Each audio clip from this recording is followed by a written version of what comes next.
ngasi kouba nong koro nong le nong yai faraba koro numit thabi chenjandaba thaba lanandaba thawa misak namasa tadaba mare afam palsa jingli singong samri kunmari oiba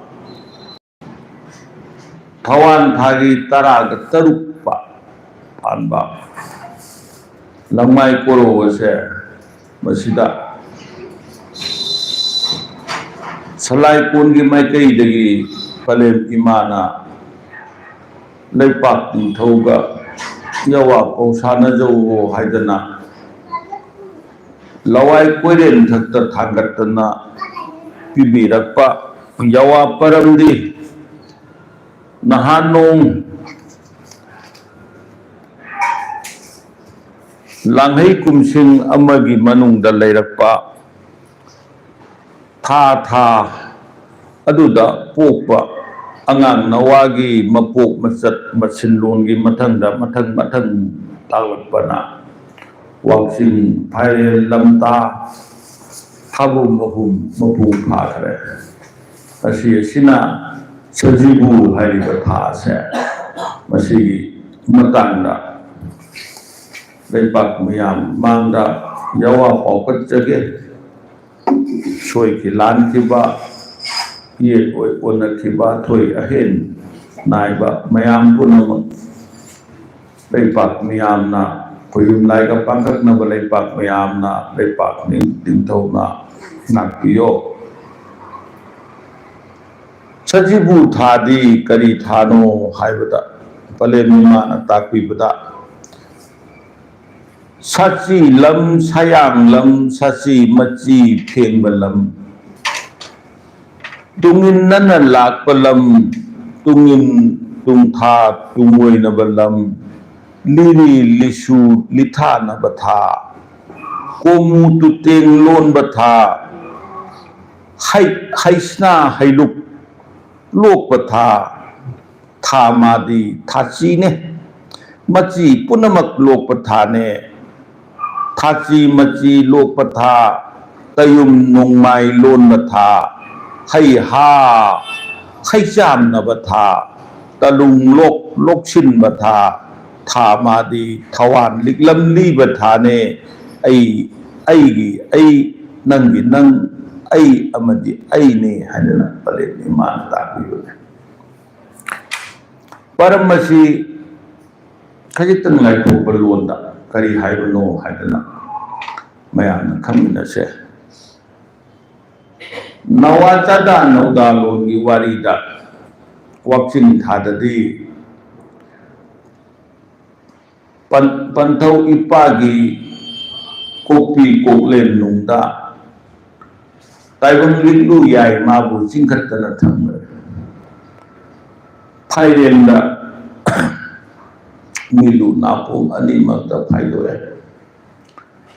lamta thadadi palem naubi phamda taibang liklu yai do tare madunungi lamta thabu palem naubi lamda taye habi lamta tha kongre sachi phu ta haidi sachi phoi haina su haini loi tam sachi phoi thawo haida sachi phu thani angang aduna palem mamagi nawa naupham aduda iwan laija ising na koina leiba mafam aduda aikoina laija ising kongon madatta kongon kaluna iwan laija irunung asida naulum saraga manungduda taibang liklu yai du yawi masigi taibang liklu yai se masidagi sayum jingkat padu madu sasi angang asida mamagi ibuk dagi ihan ba taibang sa jingkat bahu maduna sachi lam sayang lam ꯃꯍꯥꯛꯀꯤ ꯃꯁꯤ ꯃꯔꯝ ꯑꯃꯗ ꯇꯥꯏꯕꯪ ꯃꯄꯨꯅ ꯃꯍꯥꯛꯀꯤ ꯃꯔꯝ ꯑꯃꯗ ꯃꯍꯥꯛꯀꯤ ꯁꯌꯣꯜ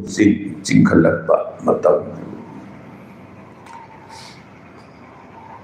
ꯁꯥꯆꯤ ꯃꯆꯤ ꯐꯣꯡꯕ ꯂꯝ मासे मिरोले हे हाइबसे वाक्सिंग फाइरे लमता लाकांदा अमु सजीबु लाप मतमदी मिरोले हाइबसे मयेक सेंगना खंगे मसे फुंगे हाइबे मसादा थाबुम अहुम सुरप मतमदुददी चानिंग थगिंग दब खोटब मखन मखा कया लानी अदुना ममा ओइबिसी मसागी फिरे मसागी मवोंग मतौसे चिंजा मवोंग मतौसे हुंगे हाइना खंगी अदुगी मतमदुबु साची मची फुंगलम है तुमिनन लापलम कनागी मतुंग इलक्तुनो था खुदिंगी थाबुम मापन सुकना अंगांगना पले ममागी नौफम नुंगदा नौफुददा लाप तरा सुबदा तैबम फावबा मसिदा पले मिमाना मांगदा थाये पंथौ इपाना मांगदा थाये था दु पुरिबा लाइदु कोयुम लाइदु मकोइना angang nawa do taibang lu yai du jingaga lae moi matung du angang nawa du ille machi masa pasa sagat pahoraba angang nawa du lai iro nungda chingkhalaga lae masidani lai iro nungda irak adana sihanbiga no haidana khoiram bagi talai phadu leisi aduna nahan makai di koina ipan suba matamda maki angang du poba matung dada koina thoram do adu yate angang aduna pale mama gi nau pui phamda leiringi matamda sohin bigano kahen bigano waina khoram makado bugi maram si maram si adudagi di माजिक कइदौरे लिरी लिसु लिथा नबथा सागै सलाई अदुगी पोकपा मपा मपुसिगी मचत मपा मपुसिगी इ मथन लिरी लिसु नरे मथन लिथा नरे मथन लापा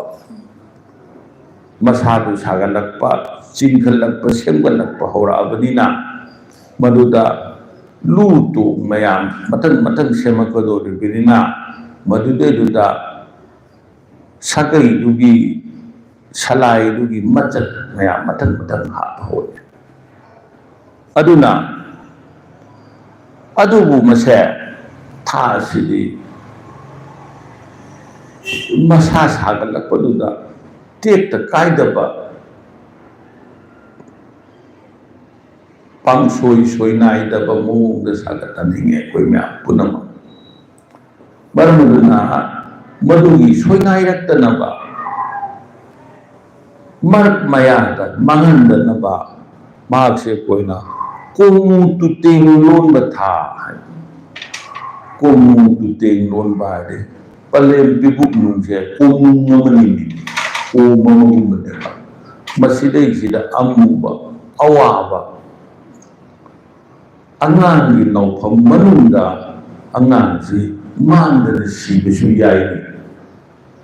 ko aduna naupham manunda mapam duri sagalakta ngai bani tano ri bani maram aduna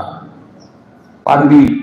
tinggal pada ngai ngai dan num jusan num sida kan balaga di ano po pambi do teki badona angang pibu da su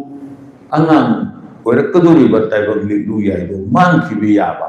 madu ba yang section ni ngai koi ba matam ni haidana masibu komu tuteng lo batha ko adugo masidagi kari gume hinga ba चिंगत तारगदि महाक्ति हई इपान पीबीबा सना लिकु याई गुंबा तरंग तरंग पोतो मधु अइकोइना लोक दुई ताइबंग कोई पीबुक नोंदुदा Laing तमुक पर मधुना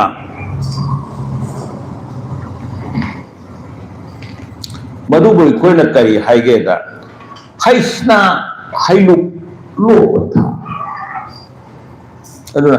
सच्ची lump सयांग lump सच्ची मची फोंग लम तुंगिन नन लाक लम तुंगिन तुंग था तुंगोइन लम लिरी लिशु लिथा नब था कोमसु तुतेंग लोन बथा हाइस्ना हाइलुक लोक था हाइदना हाइरिच असिगी परम अदुदगिदि असिगुम था असिदि करिनो थामादी थाचीने इहान हान बमची ताइबंगी मची पुनम चिंखत पथा इहान हान बथा मची चिंखत प इहान हान बथा वो थाची को अदुना थामादी थाचीने मची पुनमक लो पथाने मरुवजिना थागरुब मरुवजिदा हंगाम मरु अफबा असिदा हंगाम मरु दुगी मनुंगदुदा हंगाम की पांबी अचौबदु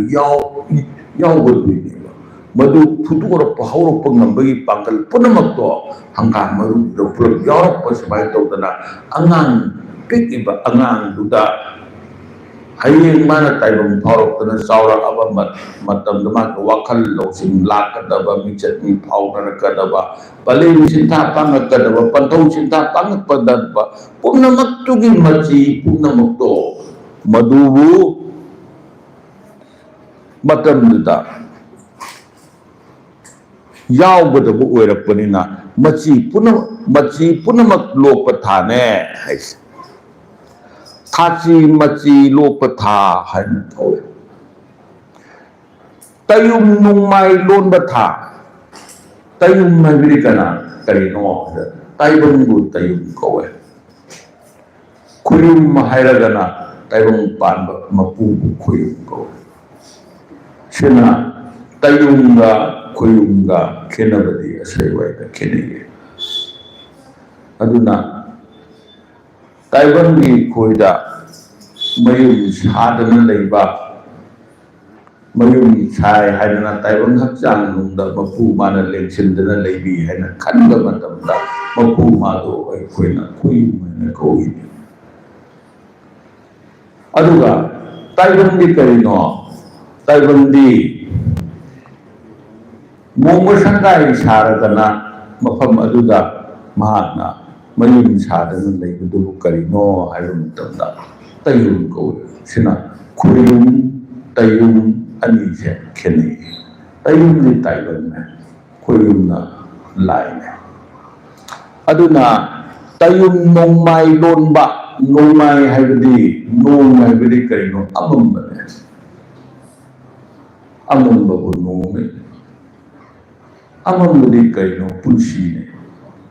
ताइबंग पुंसी दी मसी करी ठोकनी खंदबा हयेंग करी ठोकनी खंदबा अमंब मरक्त हिंग पुंसीबु करी कौबगे हाइबदा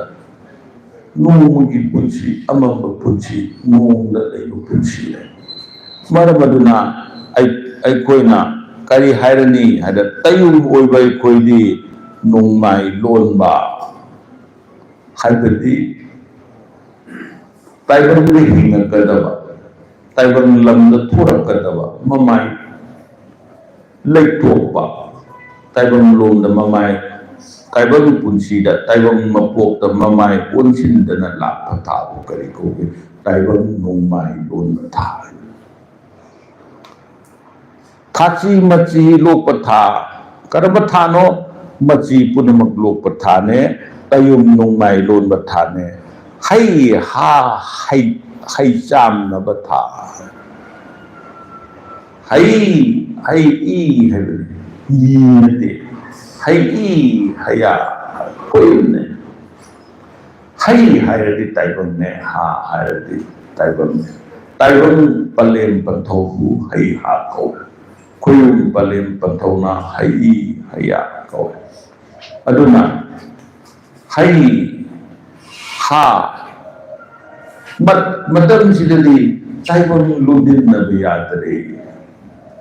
nupa nupi palem uibi maga pantho uiba maga taibang ludin na biyadre anang ado kai nakani aduna madugi thadu hei ha hei chan na batha anidu tinna yadre cham thu talung lok sin batha kari ni hei chan na gadorino talung haibri taibang lu talung ko ta haibri taibang da lung mai ingdana leidi ba talung ko aduna talung lai lendi hari je taibang ai koi musi na bi palem imam ha kusu talung lai lendi ko koro munga tamak pamatam da thawai ma bu kari de soi kigadage hairana khana chauba ipa tomti longan bana wangpulel oina koro nodon kana thawan sidaba manaka thawai ma bu thilakpa matamda taibang da londin na dana leiriba khamung langol leimana talung lailembi oina mapari gi thawai do mamu gi thawai do koro nodon tan kai de suigi dagi hain selaraga kai aduna talung lailembi haise aruba palem imani taibang gi damakta sena bibine aduna talung lok sin batha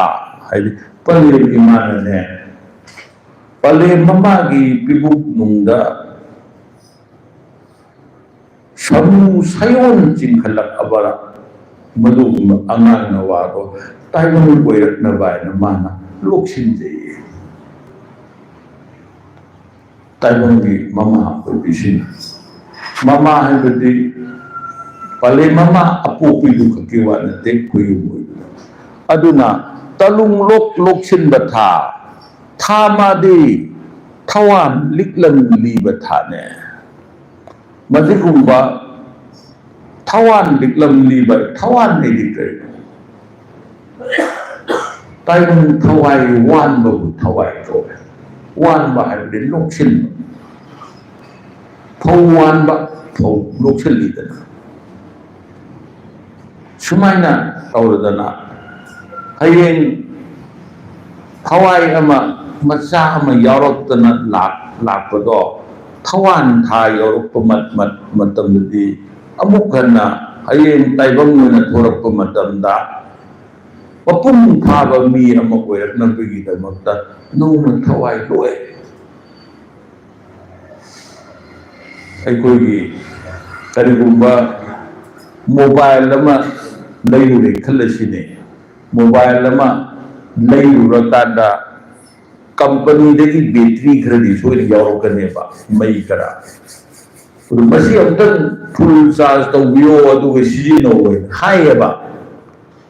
ꯁꯨꯃꯥꯏꯅ ꯇꯧꯗꯅ ꯍꯥꯟꯅꯗꯒꯤ ꯍꯥꯞꯄꯛꯄ ꯊꯋꯥꯏꯗꯨꯗ ꯍꯦꯟꯅ ꯃꯇꯤꯛ ꯃꯌꯥꯏ ꯅꯧꯅ ꯊꯋꯥꯏꯗꯣ ꯑꯃꯨꯛ ꯍꯟꯅ ꯕꯦꯇ꯭ꯔꯤ ꯆꯥꯔꯖ ꯇꯧꯕꯒꯨꯝꯅ ꯑꯃꯨꯛ ꯍꯟꯅ ꯊꯋꯥꯏꯗꯨꯗ ꯍꯥꯞꯆꯤꯟꯕ ꯏꯅꯔꯖꯤ ꯑꯃꯨꯛ ꯍꯟꯅ ꯍꯥꯞꯆꯤꯟꯕꯗꯣ ꯃꯗꯨꯕꯨ ꯀꯔꯤ ꯊꯥ ꯀꯧꯏ ꯊꯋꯥꯟ ꯊꯥ ꯀꯧꯏ ꯑꯗꯨꯅ ꯀꯔꯤꯅꯣ ꯍꯥꯏꯕꯗ ꯊꯥ ꯃꯥꯗꯤ ꯊꯋꯥꯟ ꯂꯤꯛꯂꯝ ꯂꯤꯕ ꯊꯋꯥꯏ ꯑꯆꯪꯕ ꯃꯤꯔꯦꯜ ꯑꯊꯣꯏꯕ ꯃꯄꯨꯡ ꯐꯥꯕ ꯊꯋꯥꯏꯗꯣ ꯍꯥꯞꯅꯕꯒꯤꯗꯃꯛꯇ ꯃꯥꯒꯤ ꯂꯤꯛꯂꯝꯗꯣ ꯀꯗꯣꯝꯗ ꯂꯩꯕꯒꯦ ꯍꯥꯏꯗꯅ ꯃꯁꯤ ꯆꯤꯡꯈꯠꯄꯗ ꯉꯥꯏꯔꯤꯉꯩ ꯃꯇꯝꯗꯨꯗ ꯃꯗꯨꯒꯤ ꯃꯥꯏꯀꯩꯗ ꯁꯃꯨ ꯃꯃꯥꯏ ꯊꯝꯅ ꯂꯥꯛꯄ ꯊꯥꯅꯤ ꯍꯥꯏꯗꯅ ꯃꯗꯨꯕꯨ ꯀꯔꯤ ꯍꯥꯏꯅ ꯀꯧꯒꯦꯗ ꯊꯥ ꯃꯥꯗꯤ ꯊꯋꯥꯟ ꯂꯤꯛꯂꯝ ꯂꯤꯕ ꯊꯥꯅꯤ ꯍꯥꯏꯕꯅꯤ ꯊꯋꯥꯟꯅꯤ ꯍꯥꯏꯕ ꯅꯠꯇꯦꯀꯣ ꯁꯖꯤꯕꯨ ꯊꯥꯗꯨꯗꯒꯤ ꯑꯩꯒꯤ ꯑꯩ ꯅꯪꯒꯤ ꯅꯪ ꯑꯩ ꯑꯃꯗꯤ ꯑꯩꯅꯤ है बसे करीनो खंग ताय नंगमा खंगदबने ध्यान बता मसी ओइना खंगसे है दे अगर ईग पुल्ला कांदा है बसे कोई है बदी करीनो मपू मागी निखैने याउदना वही मत खोटो मत थोप ngam कनासु फाजन पुछन बे याउदना मथन द थोरप खोटो मथन द थोरप ngamba थोरप ngam di ने मरमदुना है बदी मपू मागी निखैने हैदन इपाय पुसिम तापीरम अदुना करी लेरे खाइबा मतमदा आना ईदे चंगे है बदी ताइबंग हक्चांग याउरिबा असिगी मनुंग चंगे समूह हक्चांग नुंदा आना ईदे चंगाबा मतमददी करी ओइरे थवाई पाले हिंगे हिंगबा मतमदुददी आदो ईदुग पुलगदी आई ओले मरमदी आई है बदी थवाई दुगुना करब थवाई अहिंब हक्चांग दे याउरिबा थवाई थवाई दु ना हक्चांग थादोगल लेरप मतमददी आई ओइद्रे मरम आई मसक खंगबा से आई दे याउरिबा आई दे करीनो है मतमदा आई मिंग तोबा को तोबा तो आई दिनती नि आई मिंग आई खुद आई कोक आई खों आई समूह हक्चांग आई युम आई मत नत्तेबा आई गातने अदुदी आई दुदी कनानो आई दुदी थवाई करब थवाई समूह हक्चांग मनुंग याउरिबा आई अदुना हाइबा आइदु करिनो हाइबा मतमदा हाइबा आइगी आई ओइबदो हाइबदि मपुदु आइगी आई ओइबदो मधु कनानो नंगिसु नंग ओये आइगिसु आई ओये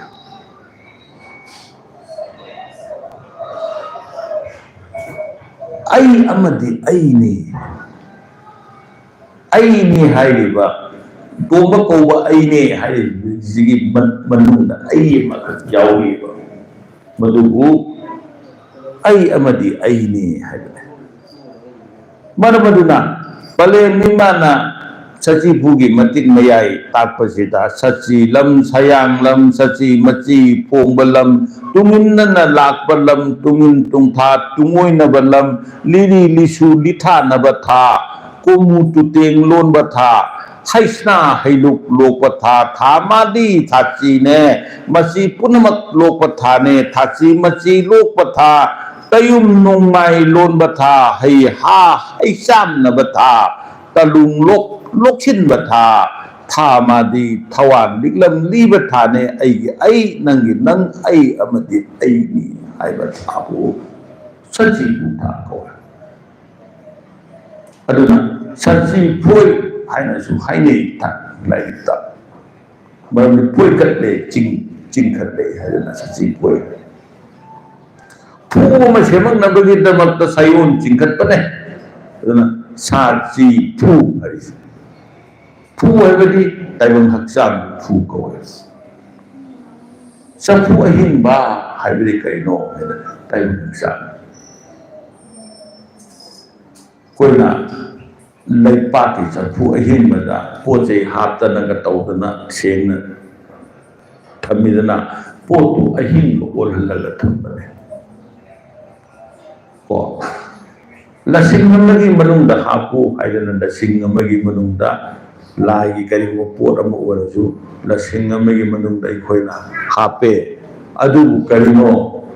हाइबा मतमदा लसिंगदुना नाउयुम ओइरिनेबा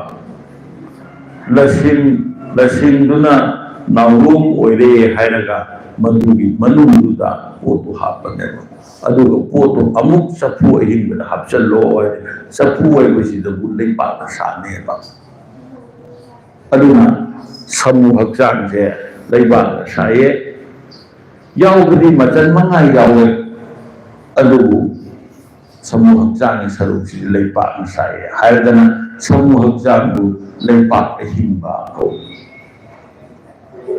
अदुना हाइबा मयाम से मयाम सिना लैबाक अहिंबु ओइदा समूह हक्चांग यावबुगुन यावबनी मसीना सजीबु थागे मसकने थासीदा पोप अंगान नवादी करम तौगल्ले सोइदना तौनी हाइबन तिपु मरमदी थक्क पले निमाना करी है मपोक मचत मनसिन लोलदी था अदुदा पोक चटनानी हाइब लेते नुमित की मतुंग जी इल्ले नुमित तुला पोको दुगी मतुंग ना युमसा कैसा नुमित पोपा सगुन से नुमित पोपा सजीबु थागे मनुंगा लोई खेदा दुगी असिगी मथत्ता अमुक नुमित अमखत्तंगी मनुंगा अयुक्ता पोपा नुमथिंदा पोपा नुमिदान थेंगा काना पोपा नुंगालंदायदा पोपा लोई खेदा दुगी अदुना अपुन मधु येंगागा सजीबुदा थादा पोई हायरगजु अम्मगा खरा दे अदु लोई खेनगने बसे माननी हबले ताइबंग पानबा मपुसे अमपनि महाके खुचेजे ताइबंग सिदा लैरिबा मी असु यामबसे मसक हाइफन मानबदि याय सक माने हाइबा मीदि अमत्त लैरोय कदाइदनो म करीदनो म लोइना खेदहनबा नमीबो अनूप नत्रदे अदुना इसै सेलोन सत्पसेना मपु माबु छैथाबदा अनगपगी अनगप नंगु है थाय अनगपगी अनगप नंगु है अदुना थासी द पोपा अंगांग नवा ताइबंदी केदवी नवान जावे नवान जावा हाइबदी कैनो हाइबुदना मागे लैरिबा फिबमदो मदुदगी मान चौखट पे हेंगतो नवान जावबो कोइरा नवान ने हाइबदी नापल दो आइगी हाना कोचिले आइगी न मांग थाये ऐलम लैरंबना ताइबंग लैरंबने हाइना खले ऐलम मैदी ऐना लापगी मरम ऐलम लैरंबना ताइबंग लैरंबने खले ताइबंगदा ऐगुंबा कना अनि सुदी हैना पुंगदा फौजैये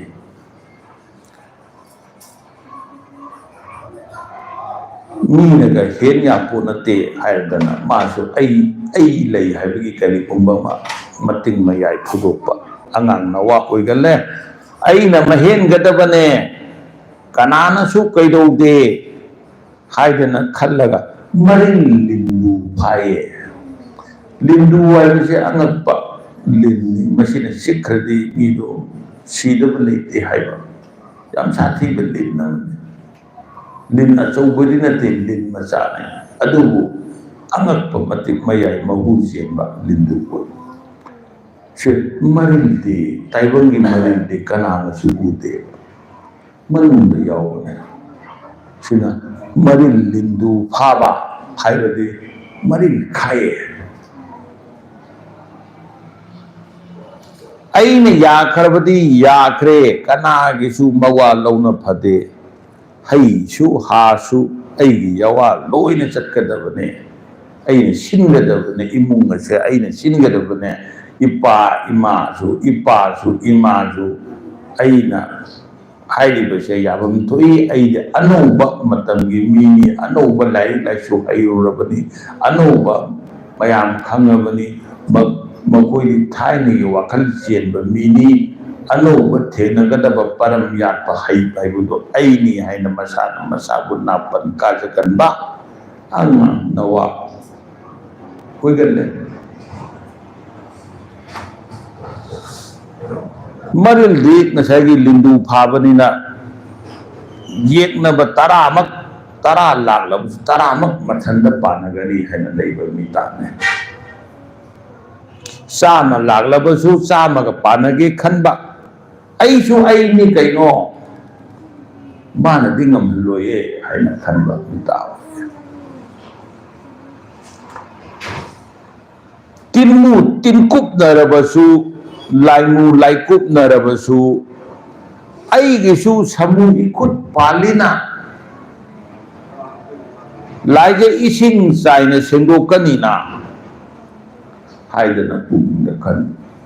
मी कापसनदासु अमा तौरसु सेमजनदासु तौनिंगै तौदो ऐगिसु ऐना नम्मंगे लोइन नाथोकने हाइदना मसादा मदुगी फिरेप लेजबा तिमु थाजलक्केरा लाइमु थाजलक्केरा अदुगुंबा तिमु लाइमु थाजलगसु मसादा कुपसला भावदे ऐदी नखोय पुनमक नाथोप ngamba मीनी हाइरना मसागे अकन्म फिरेप लेबा इम्यून सिस्टम याम कन्बा मिता होयले नखोयना फना यामना तौरासु लाइजे इसिंग चाइना लोइना सिंदोकनी हैना माना खन कोयुम परमद चंगदना लाइनिदन तौरगसु लाइनिंग अमतन मांग सिफा पुदना फारगसु खनगसु मदुना लोइना सिंदोक याय समाय तुंद अकनब फिरेप लेबा अकनब थाजब लेबा मियोय ओइगले अदुना ऐगिसु समु इखुद पाले लाइजे इसिंग चाइरगने नहै तारेन पुंफायना लोइ सेदोप यानी हैना मसाना खले ऐयम लाकपदी ताइबंगसिसु इथौदांगनिना खुदुम ताना मदोम थमोइदा थमजये ऐयम लाइसे मरम मम लेदना लाइने ऐना इथौदांग नम पांगमगदोइनी ऐ लामे खंगनब करिगुंबा म तौरमगदोइनी हाइदना मसागी मफम मम कन्नब मसागी मसक म नाकनब होनब अंगांग नवासिगी मरक्ता सजीबु थादा पोपा अंगांग नवासे ओइगले सजीबु थादा पोपा ताइबंदी अतोपग सिंगगले माना तौरप मतमद मादी माना खनबदना चुमी हाइदना खनलबनिना येलक मतमदा ऐगी चुमी यारोइने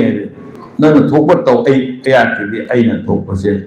तौनी यानी हाइदना लैबा अदुगुबदुगु करी हाइना कौगे हाइबा मतमदा मयामदुग सिंगगले ऐदी अदुसु याये अदुसु यादे हाइदना हाइगल्ले मखुदसु सिंथादी हाइगल्ले अमजु तौबा हाइगल्ले मराइबो फरिबदी मपोकी लनगलोइनगल्ले सिंथा अमजु इहैदा हाइबनिना मादी लनगा लोइनगल्ले मसिंदी करी करी तौबा याय सजीबु थादा पोपा मीगी मसिंदी करी करी तौबा याबगे हाइबा मतुदा मादी अरन अराकी थबक तौबा याय सना लुपा मसु ममल याम्बा नुंगी ललोनिति तौबा याय यितुम लंगी थबक आइदी पुरी तुबा कैनो तौबा कोइगी नत्रगन इम्बोइडरी थबक तौबा फन्ने लोनबा खोपा को मसीजु मागी ओइना सानै हिदाक लांथक मना मसिनगी थबक तौबा याय आइदी फार्मेसी का फंगसु याय मागी अकी अमोगी थबक तौबा याय हाइबदी कोइगी से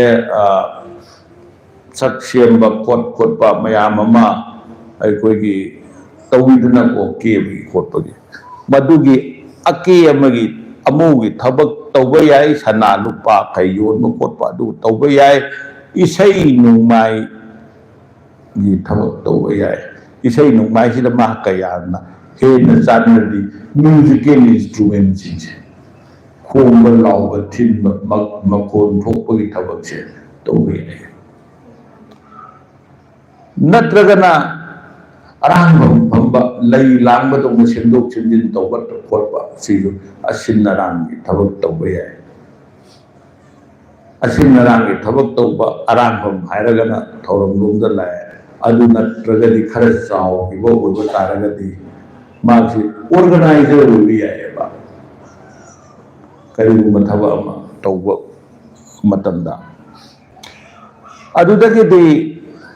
मागति खुचु खुलाई साबा सेम्बा सिजन्नबगी थबक तौबा याय मैकेनिक की थबक तौबा याय मेसिन पाइबा याय खुलाई पायरगा तौबा थबक सिंह हाइदि लानी ओइबगुम्बा पुलिस ओइबगुम्बा नोंमै यानबा अदुगुम्बा थबक मा तौबा याय अदगिदि कोकता योटकी टुपी हाइदि कोइगी इंजीनियर न उपम लेदना चुन्नगी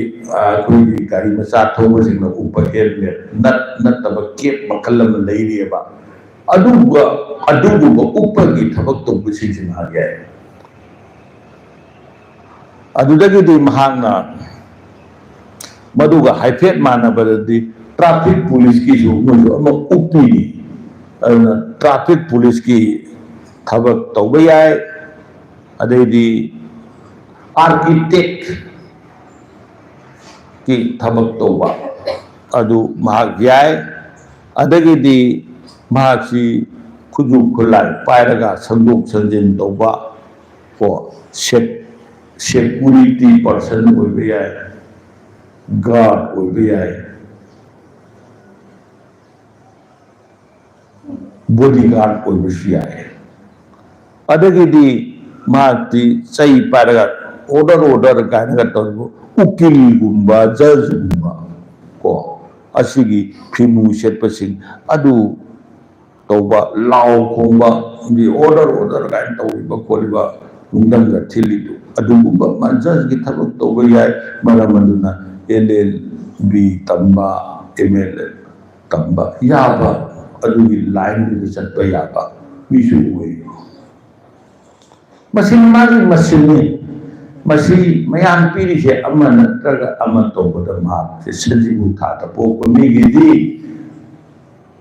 सानबा याय हाइबा अदु अइकोना करिगी मसिन सिंजे हाइबनो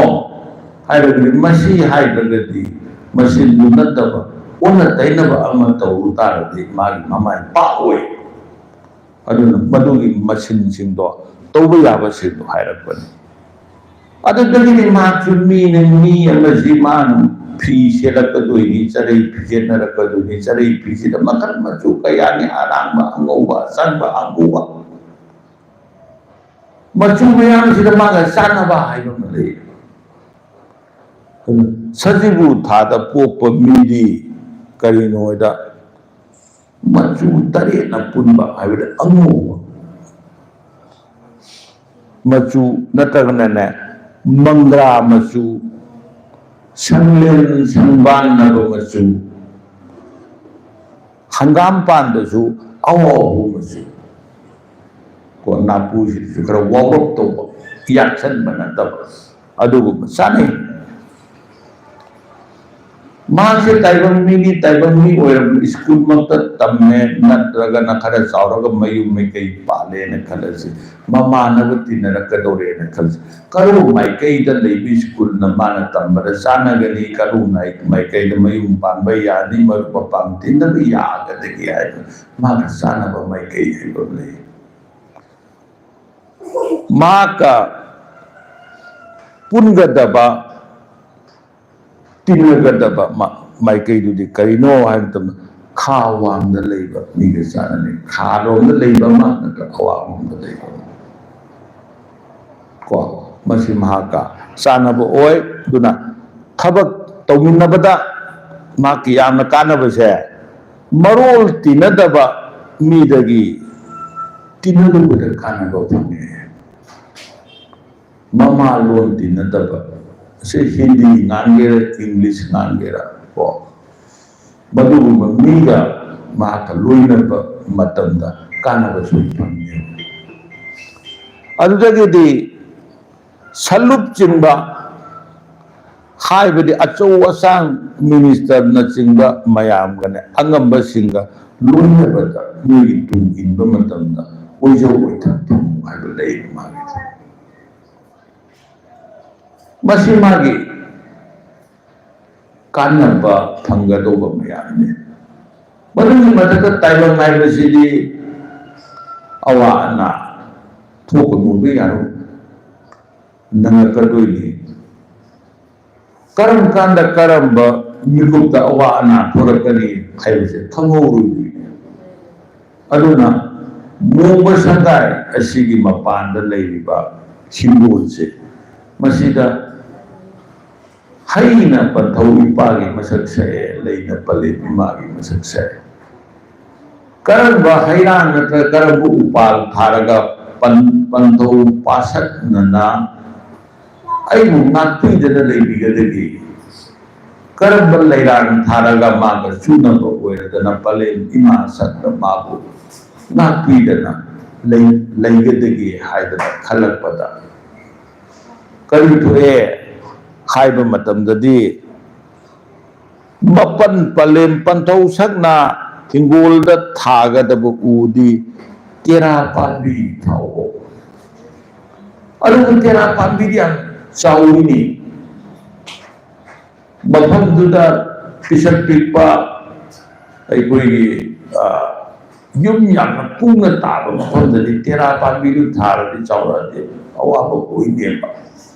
अदुना अदुगी मतमदुददी लाई जांख्रंग नाइना पांबी मचादु थारसु याय लैरांदी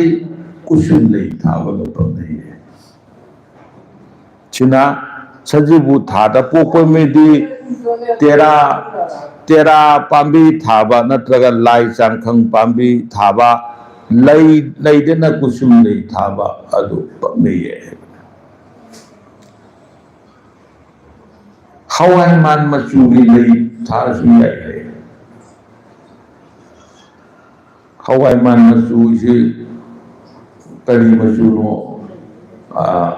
खनबदा अरुगो ओय हौदोंदगादि हवाई मान गायना हायो थिनी को हवाई मान मचू है पले मेमाना ताकपीबदा मसे करीनो आइना हंगबा मतमददी माइरेलगी मपानजे नापू मचू हाइरप चंगपसे मसीगुम्बा दा नापू हाइरप चंगबल लई खुदिमक थाबे माका चानी हाइदना खुयुम लाइदी मकल मकल ने लायमा तो वरसु ममी तुमान ले सलाय सिदबा अतिंको सिदबा संथुलेन अपानबा संथोम अपानबा खाना साउबा मकन मका याम देबा लैरिबा मयाम जिगी मनुंजिदा माना सोजबा यागल नाइसि करी तेबा मपु अदि पुलनी अदुगी मयाम दुगी मनुंगुदा माना सोजबा याबा माका चाना जबलाय हाइरगदी लैथक लैखा तुना पुबा तौमी मरेल सिदबा पंथौ इपा खुरमो तौमी मरेल सिदबदी कनानो खंगम मथौ ताय तौमी मरेल सिदबदी खाना चाउबा पंथौ इपा की सायोन तौमी मरेल सिदबदी करिनो कनानो हाय मतमदा हिंगबा ताइबन सिनने खंगना नत्रगा खंगना आराम तौखिबा ngangai ngangi ba sai da ba sagi ba tawai da ba tauba badan da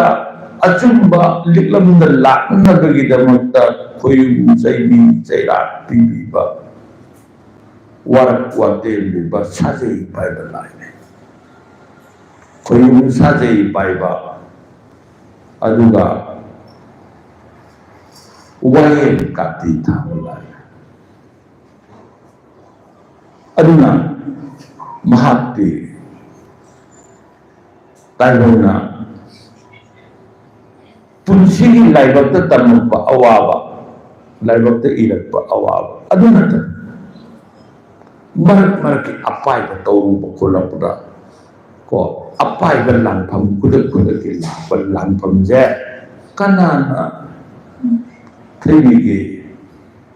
तौमी मरेल सिदबा पंथौगी पाना थै मरम अदुना तौमी मरेल सिदबा पंथौ नपादो सजीबु थादा पोपा मीदी खुरंजब याहे महाकी नकलौ जैसु ओइगनी ये हाइदना बदनी माना तापी बने अदुना महाकी थबक अमा तौरक्पा मतमदा अंगांग सिना पिसक पिंगाई मतमदा नौसुंबा थेबा यारक्पा तब मतमजु पंथौ मपाना पले ममाना तौमी मरेल सिदबा पन्ना सैथारोल छटना सुंबतारगदी इंग पुथाजब फंगली अदुना तौमी मरोल मरेल सिदब पंथौ इपादि ताउमी आइबे करिनो ताउरिदो तैबंग पादि काउसिन गुना तैबंगी पाखत ताउबने मसीदा तैबंग लेलिबा पुंसी तौमी मरेल सिदबा सिबा नाइदबा तैबंग मयाम बुंगापी सेबिदना लेलिबदो तौमी मरेल सिदबने हारिबा तौमी मरेल सिदबा मागी कोलोय मिलेलसे करिगुंबा थबक अमा तौगे हाइदना तौरक्लबसु महै तंबा हौगे हाइदना हौरक्लबसु कदाइदनोमा चटके करिगुंबा मा तौगे हाइदना खलक्पा मतमदा सजीबु थादा पोपा मीदी तौमी मरेल सिदबा पंथौ नपागी मिलेन मिखै से सागोना जो हाइदना पलेन माता लाइने अफबा मातनेबा ममिंग मयाम जी मनुंगदा करंब ममिंगो अइगा चानबनी हाइदना लौगदगे खंगतगदगे हाइबदुने अदुना सिंथा अमा तौरक्पदा नपन मंगोंदगी निजगे न हाइरगदे से करिगुंबा फैक्टरी अमा तौनब होनरे करिगुंबा मही तमनब होनरे तौगे हाइरगदे कमायना तौगे चिमु लैसा अफबा तन वायना दब नुमिता नत्रगा मागी मपोक नुमिता हैरांग हैजिंग अथुंबा नापू मचुगी हैरांग हाइदे कोमला गुंबा याइदना को हंगाम पात मचु कोमला मचु दुगुम नापू मचुगी हैरांग अमचु नापू मचुगी लैरांग अमा कोन अरंगबा अमदा लाइज थन्ना हापलगा कोरु हनबगी मंगालना खिंग खिंग खिंग खिंगारक्पा मतमदा थौनीजबा कानये अदुबु करमना थौनीगदगे हाइबदुदी थबक थबकदुगी मखा पोल पांगथोकदबा थबकदुगी मखा पोल मियोइबा हाइबसिदी लाइबक्ता तमक्पा लांफम मसु लैनी दोसा लांफम मैना हाइनी अदुना अइने चेक्सनगदबा मतमसे करमबनो हाइदो हाना खन्नोदी अवाना ताबुगी ताथोपा नमनी स्वाइदा कूम अमा लैयेना खल्लगदि कूम लैगिबा मफमदु उदान अममदा ओइरगदि कूम अमा लैगिबनिको हाइदो खल्लगदि चेक्सनना चलेबा अदुना अदुना चेक्सनगदबा महाकिदी कमाइन तौगेदा महाकी सहीदा थाबांदा अहुम ताबा मतमसे से अहुम तरा हुमदोय कुल हुमदोय कुंथ्रा हुमदोय निफु हुमदोय यांगई हुमदोय लैनिदेना असुमाइना अहुम ताबा मतमसे महाकीदी चेक्सनो मयांगी ओइनदी सही कुन ओरपदा निफु चंगकपदा हुबु चंगकपदा मफु चंगकपदा ताबा अवा अना लांफंगसिदी मयाम पुनमके अदु नतबदा मसाइगी सजीबु थादा पोप मिगिदी अहुम तारक मतमजे माकी सही कीदा मसे चेक्शन बदा काने मसे कमाइन चेक्शन दोइनो कमाइन चेक्शन दोइनो हायरगदी अहुम दु तारक दौरे हायरगदी अहुम दु तारम दाई ममान द कमाइन दोइनो उरा सिंसिलो तारे उरा सिंसिलो बदी अखर भाई अमाई बगा खनरगा तानरगा उसिन सिन भाई बमी अमना तौरकाना नाद सिंगे खल नाद सिंदगसु ना मखल मखल के करम सिंगनी हाइब लेरे अदुदगिदी उन सिंगे हाइरे पांबी दे सिंगे हाइरे उसिन उरा उसिन दे उबद लाना उब मयेक सेंग उब पोतु उरा लाना मयेक लाए ममुन उसिन उसिन ओइबदे माना बदुगे अवाबदो उबनते माना ने आई अवाबदो नुंगाइबदे सिंदोपिरबदो अदु उसिन अदुना उरा उसिन ओइना मसिगुम अवा अना तारक मतम तौबा याय अदुगा मतम दुगी पुरिबा था थवान मिचाक अरेंबा लेंदबा नुमित तुगी लाई मयामदु कोईना थौरमदुगा इरोइनना खुलमिनरकदबने थादु करी थाना पुगे नुमितु करी नुमित पुगे पुसिंग नसुक्ता करी थौरम तरपदुनो करी अवाब तारक याबगे हाइबदु येंगाकांदा अखर नहीं अमायबा सिंगा तांगरगा अहुम तारकदबा मतमदुदी लाई खुरम थोपियो थौरम तौपियो मसिदी अवा अना तारक्त्रिंगेगी ममांदा मांगलौनना तौहुगदबने अवा अना तारकांदा तौगदब नत्ते तारक्त्रिंगैदा को कायद्रिंगैदा चेक्शन गदबनी को कायरकांददी कलुनी को अदुना अवा अना तारक्त्रिंगैदा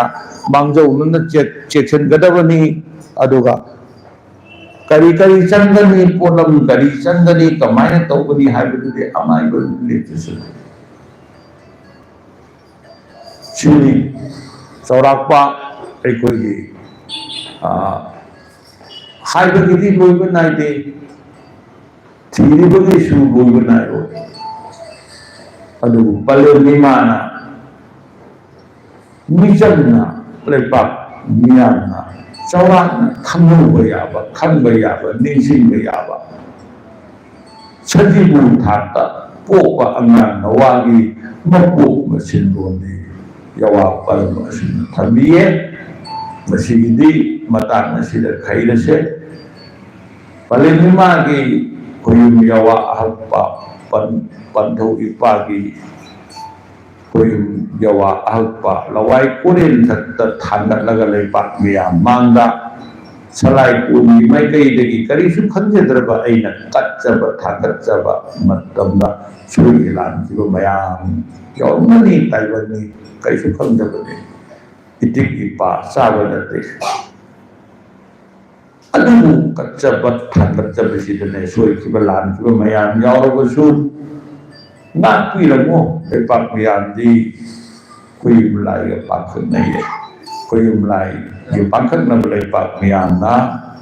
ला लबदसु नापियो यो लबदसु कन्मियो हाइबसि वाइसिना वारोय वेरगा मयाम पुनम कुंजबने हई हया हयो क्वेश्चन भी था क्या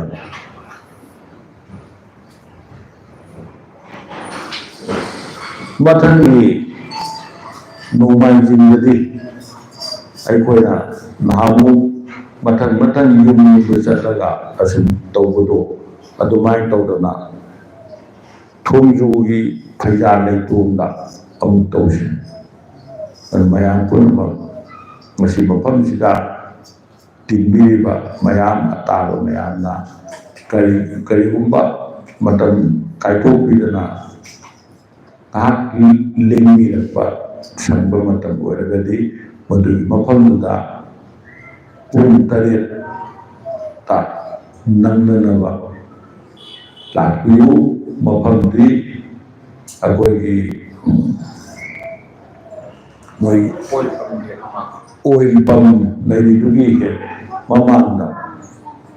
ꯁꯒꯣꯜꯁꯦꯜꯒꯤ ꯏꯃꯨꯡ ꯑꯩꯈꯣꯏꯒꯤ ꯏꯃꯨꯡ ꯂꯩ ꯍꯥꯏꯅ ꯊꯤꯕꯤꯔꯁꯨ ꯌꯥꯏ ꯅꯠꯇ꯭ꯔꯒ ꯃꯍꯥꯛꯀꯤ ꯃꯄꯨꯔꯣꯏꯕ ꯑꯣꯏꯕ ꯂꯣꯀꯦꯜꯒꯤ ꯏꯃꯨꯡ ꯍꯥꯏꯗꯅ ꯊꯤꯕꯤꯔꯁꯨ ꯌꯥꯏ ꯃꯐꯝꯗꯨꯗ ꯃꯌꯥꯝ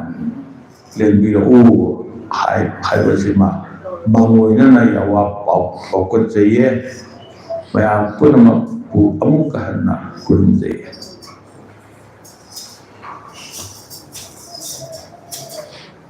ꯂꯣꯏꯁꯟꯅꯕ